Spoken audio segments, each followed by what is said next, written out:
மக்னாயும் ஊழியங்கள் வழங்கும்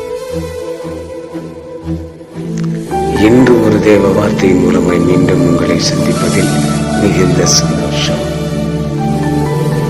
இந்த நாளிலே வாசிக்கும்படியாய் தெரிந்து கொள்ளப்பட்ட ஒரு பகுதி சகரியா 10ஆம் அதிகாரம் 12வது வாக்கியத்தை வாசிக்க கேட்போம்.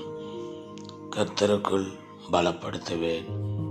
கர்த்தருக்குள் பிரியமான அன்பு சகோதரியே, அன்பு சகோதரனே, அம்மா, ஐயா, ஆண்டவருக்குள்ளே இன்னும் அதிகமாய் வர, அவருடைய வேதங்களை உட்கொள்ள, ஜெபத்தில் பங்கு வர தேவன் நமக்கு கிருபை செய்வேன் என்று கர்த்தர் நமக்கு வாக்கு பண்ணுகிறார்.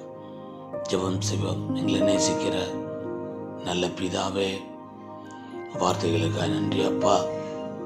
இந்த வார்த்தையின்படி ஒவ்வொருவரையும் கர்த்தர் பலப்படுத்த முடியாய் உம் சமூகத்திலே நாங்கள் ஜெபம் செய்கிறோம். இந்நாளிலே செய்து கொண்டு இருக்கிற வேலைகள், வியாபாரங்கள், கல்வி, எல்லா காரியத்தையும் தேவனாகிய கர்த்தர் ஆசீர்வதிப்பீராக. இரட்சகரையுமே வேத்தி வேலைக்காரனை தாழ்த்துகிற இயேசுவின் நாமத்தில் பிதாவே, ஆமென். God bless you.